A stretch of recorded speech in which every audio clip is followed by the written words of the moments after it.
And it appears there is yet to be a reprieve from rising inflation in the United States as supply chains remain strained as the nation's economy attempts to recover from the COVID-19 pandemic. Producer prices rose 8.6% in October compared to the year prior, according to data released Tuesday by the Labor Department. Rising gasoline prices were a major contributing factor as the producer price index saw a 0.6% increase from September. Now, while the producer price index measures prices before they hit the public, the Labor Department will release data Wednesday on the consumer price index, with analysts expecting a 0.5% rise from September and a jump of more than 5.5% year over year.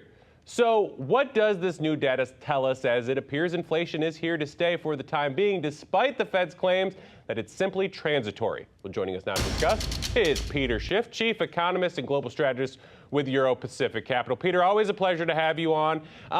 In a note on Sunday, Goldman Sachs actually warned inflation will get worse before it gets better as we continue to see supply issues coupled with rising energy prices. Do you consider that a valid claim, considered these latest numbers? Well, I think they're half right. I think it's going to get worse before it gets much worse. Please elaborate, Peter. Well, I mean, the inflation pipeline is pretty full. In fact, if you look at the PPI numbers that came out today, in the first 10 months of the year, producer prices are up 8.3%.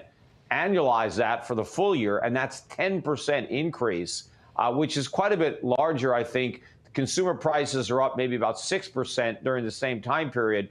So that means companies are absorbing a lot of the price increases, and I think they've been reluctant to pass them on because they've been hoping that the Fed was right and that the inflation is transitory. But I think as they realize that the Fed was wrong and that inflation is here to stay, not only are they going to be passing on the rate or the price increases next year, but they're going to pass on this year's increases that they have been holding off on.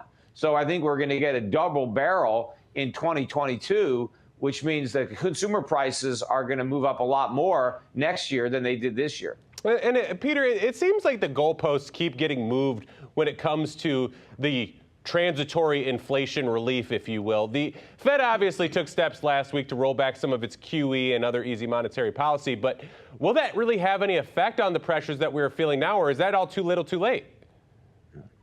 Well, first of all, they're still doing quantitative easing, even if they're doing slightly less of it. And of course, this is just temporary. They're going to back up the truck and do even more QE because they just passed the $1.2 trillion infrastructure bill. You've got another one that's even larger, Build Back Better, whatever they're calling it. That one is going to pass. So where's all the money going to come from to pay for all this government spending? They're not getting it from higher taxes, so they're going to get it all from the Fed. And the Fed is going to have to expand its asset purchase program to buy up all these bonds that are going to be sold to finance all this spending. And the White House, you make some interesting points about what the administration is doing here, because the White House has made meager attempts to rein in the rising costs for Americans. And one of the big aspects here has been rising fuel costs. So they've even called on OPEC to increase oil output to stabilize rising gas prices in the U.S. But on the other hand, their message tends to be that the economy recovered too fast, is just doing too well. And that's why we're having all of this crazy inflation. What do you make of that comment? Yeah, first of all, they want OPEC to produce more, but they want domestic oil and gas companies to produce less. We need to produce our own oil, not beg the OPEC nations to produce more. But you're absolutely right on the whole concept of inflation, and the idea that it's somehow the price we pay for prosperity. This is nonsense. I mean, governments have been trying to rationalize and blame the public for inflation, for decades. It's not about the economy being too strong. It's actually about the economy being too weak. And because the economy is so weak, we're printing all this money.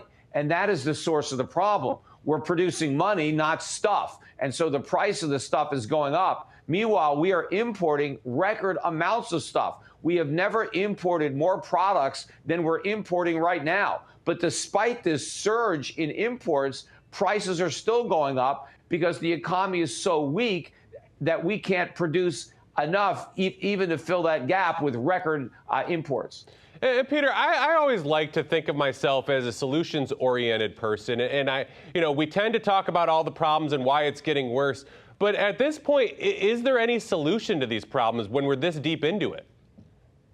Well, there are no politically acceptable solutions. The solution is to stop the presses.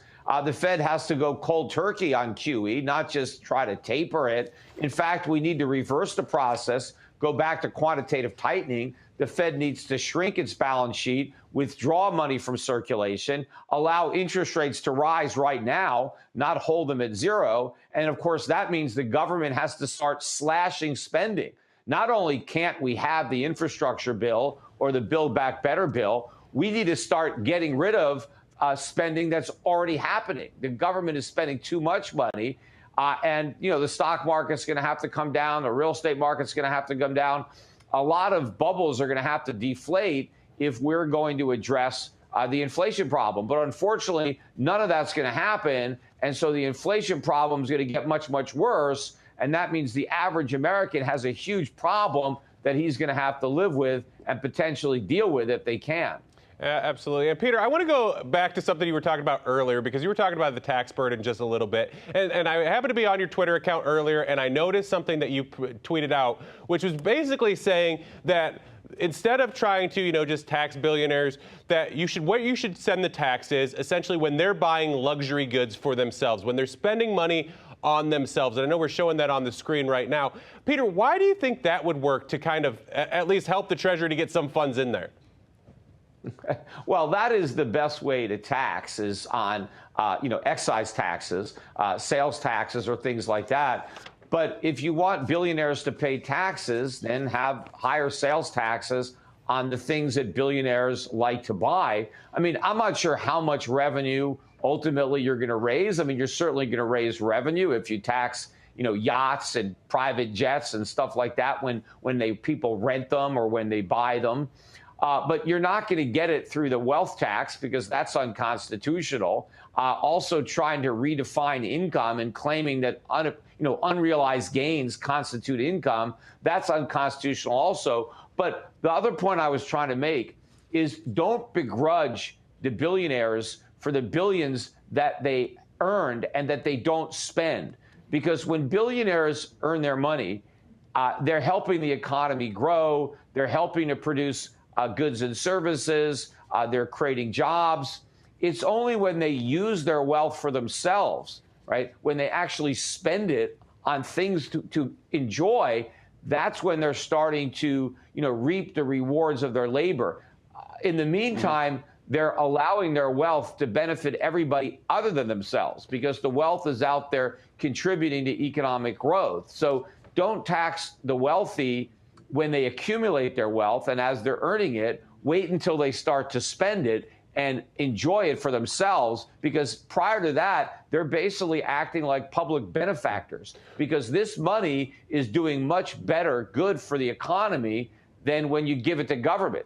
So if the government just raises taxes on billionaires, and money that billionaires otherwise would have invested ends up being sent to the government, that is a huge loss for the country, because the government is a much worse steward of capital than the entrepreneurs who earn it. And money invested in the private sector does far more to help the economy than money spent by bureaucrats. And I think I just thought it was an interesting point that you made, because, yes, I mean, I don't always know if that argument that, they're doing good with their money when they're just spending it to create jobs and all of that, especially when you're talking about the billionaires here. But I thought that was a great idea. Peter Schiff, chief economist and global strategist with Euro Pacific Capital, thank you so much for your insight today. Sure thing.